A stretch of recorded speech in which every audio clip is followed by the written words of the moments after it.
سب سے پہلے ہم نے اب فیصلہ کیا کون سی سوسائٹیز لیگل ہیں، اور وہ کچھ 30-40 اب تک تو ہم نے دیکھا ہے ایل ڈی اے میں بھی چیک کر رہے ہیں، وہ سی ڈی اے میں بھی کر رہے ہیں، پشاور میں بھی کروا رہے ہیں، جدھر ہماری حکومتیں ہیں۔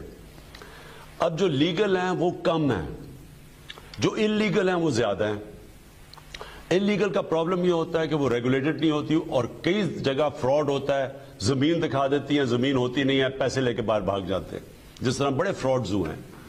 اور اس کے اندر کیونکہ طاقتور لوگ ہوتے ہیں، اس میں پولیٹیشنز انوالو ہو جاتے ہیں، ان کی پشت پیسے دے دیتے ہیں لوگوں کو، تو ہوتا کیا ہے کہ وہ بیچارہ عام لوگ مارے جاتے ہیں۔ تو سب سے پہلے اب کوشش ہو رہی ہے پاکستان میں، ہماری یہ جو ہماری حکومتیں ہیں، کہ پتہ چلوایا جائے کہ لیگل کون سی ہیں، کون سی انلیگل ہیں، ان کو ریگولرائز کرنا ہے، کس کو کرنا ہے، اور کون سی ایسی ہیں جن کو ہم نے بالکل اجازت نہیں دینی۔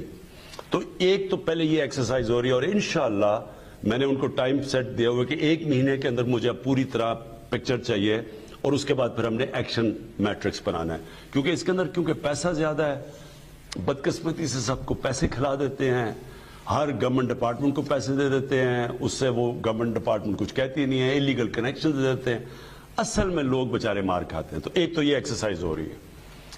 دوسری چیز کنسٹرکشن کی اب میں آپ کو بات کرتا ہوں۔ یہ پہلی دفعہ پاکستان کی تاریخ میں کنسٹرکشن سیکٹر کو گورنمنٹ نے اٹھایا، اور اس کی جتنی بھی رکاوٹیں ان کے سامنے آتی تھی وہ ہم نے دور کی ہیں۔ ہم نے ان کے لیے ٹیکس بریکس دیے ہیں، ہم نے ان کے لیے آسانیاں پیدا کی ہیں، ون ونڈو آپریشن کی کوشش کر رہے ہیں۔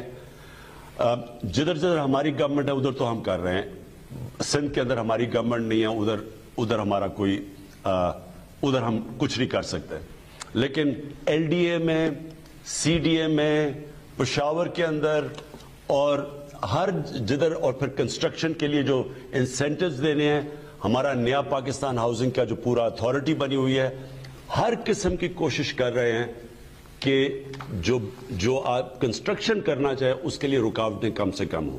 ہم اس کو انفارمیشن ٹیکنالوجی کی طرف چلے گئے ہیں، ہم نے اب پورٹلز بنا دیے ہیں، کمپلینٹ سیلز بنا دیے ہیں کہ جدھر بھی کسی کو پرابلم ہو وہ وہاں کرے۔ پرمیشنز اب آن لائن پہ چلے گئے ہیں کہ آن لائن پرمیشن لوگوں کو مل جائے۔ یہ سب چیزیں پچھلے 1 سال میں 1 سال سے ہو رہی ہے۔ پھر ہم نے ایف بی آر سے ان کے لیے جو ڈبل ٹیکسیشنز تھی وہ ٹیکس کم کروائے ہیں۔ جو نیا سب سے جو بڑا ہمارا پروجیکٹ ہے نیا پاکستان ہاؤسنگ کا، وہ کیا ہے کہ عام آدمی اپنے لیے گھر خرید سکے، اور وہ آپ جانتے ہیں کہ یہ پاکستان وہ ملک ہے جدھر 0.2% اب تک ہاؤس فائنینسنگ ہے، مورگیج فائنینسنگ جسے کہتے ہیں۔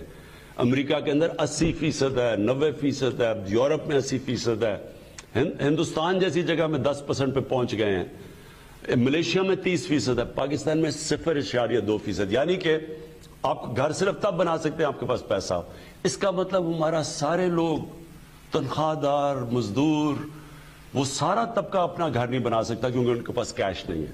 تو پہلی دفعہ ہم نے بینکوں کو ساتھ ملایا ہے، ہم نے یہ مورگیج فائنینسنگ شروع کی۔ آج کل آپ ٹی وی پہ دیکھیں پوری کیمپین چل رہی ہے کہ ہم کوشش کیا کر رہے ہیں، کوشش یہ کر رہے ہیں کہ ایک عام آدمی جو کرایہ دیتا ہے اپنے گھر کا، وہ بجائے کرایہ دینے کے وہ قسط دے دے اور وہ گھر اسی کا ہو جائے، اور وہ قسطیں دیتا جائے کرائے کی جگہ اور گھر اس کا اپنا ہو جائے۔